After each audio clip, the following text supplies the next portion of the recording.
National action plan पर कितना अमल दरामद हुआ, अब तक क्या कार्रवाइयाँ की गईं। वज़ीर आज़म इमरान खान को दाखिली सिक्योरिटी कमेटी के पहले इजलास में ब्रीफिंग। वफाकी और सूबाई वज़रा और सिक्योरिटी इदारों के हुकाम शरीक। वज़ीर आज़म को मुल्क की दाखिली सिक्योरिटी की मजमूई सूरत हाल से भी आगाह किया गया। नेशनल एक्शन प्लान पर इजलास में शमूलियत के लिए अपोजिशन को मनाया जाए। वज़ीर आज़म ने शाह महमूद कुरैशी को टास्क दे दिया।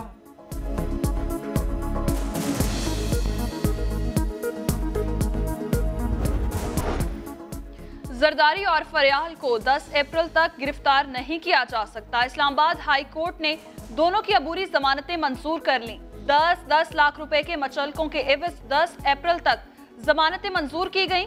जरदारी और फरियाल तालपुर ने जाली अकाउंट्स केस में गिरफ्तारी से बचने के लिए जमानत कबल गिरफ्तारी की दरखास्तें दायर की थी। साबिक वज़ीर आज़म मियां मोहम्मद नवाज शरीफ का शरीफ मेडिकल कॉम्प्लेक्स में तिब्बी मुआयना, ज़रूरी टेस्ट लिए गए और फिर घर भेज दिया गया। जहनी तनाव कम करने के लिए डॉक्टर्स का आराम का मशवरा। ज़ाती मुआलिज कहते हैं मियां साहब के गुर्दों और दिल की बीमारी का एक साथ इलाज होगा।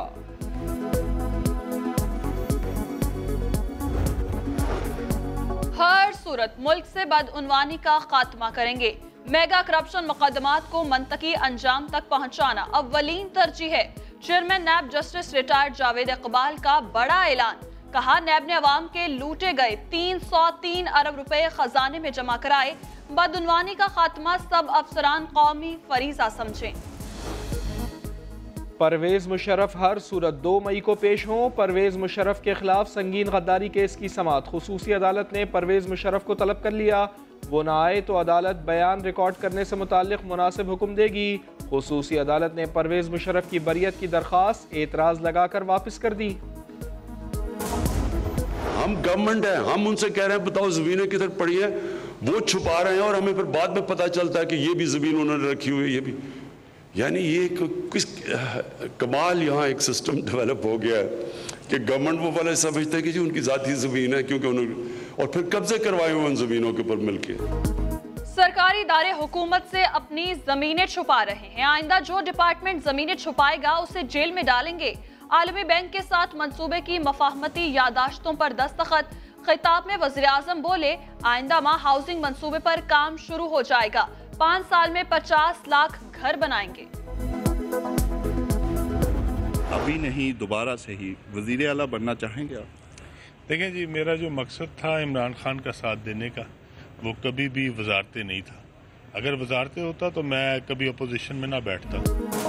पिछले 10 साल में अपोजिशन में था और कुछ लोग थे जो नून लीग में थे, अब वो PTI हुकूमत में भी वजीर हैं। रहनुमा तहरीक इंसाफ अब्दुल अलीम खान का समा को इंटरव्यू। कहा, मुझे वजारत का शौक होता तो 10 साल अपोजिशन में ना होता।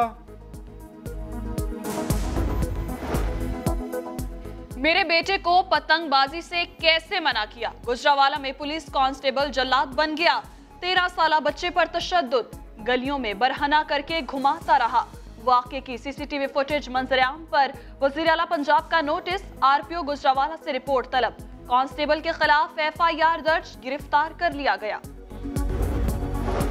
हम दोनों मियाँ बीवी नशे में थे, लड़ाई हुई तो अस्मा ने गुस्से में बाल काटने शुरू कर दिए। रद्द अमल में बाकी बाल मैंने काट दिए। बीवी पर तशद्दुद करने वाले मुलजिम का इतराफ़ जुर्म। फैसल और उसका मुलाजिम 4 रोज़ा जिस्मानी रिमांड पर जेल भेज दिए गए। अस्मा अजीज़ ने शौहर फैसल का पुलिस को दिया गया बयान मुस्तरद कर दिया। कहा, कभी आइस का नशा नहीं किया। जो फैसल ने कहा है कि मैं उसके साथ आइस करती रही हूँ तो मेरा मेडिकल करवा लें। अगर मेरे मेडिकल में मेरे ब्लड टेस्ट में कुछ आता है फिर मुझसे बात करें। कई रोज बाद मुल्क के बालाई इलाकों में बादल बरस पड़े। मलिका कौसार में मौसम सुहाना हो गया। इस्लामाबाद में भी बादलों का राज। सिंध का मौसम बदस्तूर गर्म, कराची वाले गर्मी से हलकान।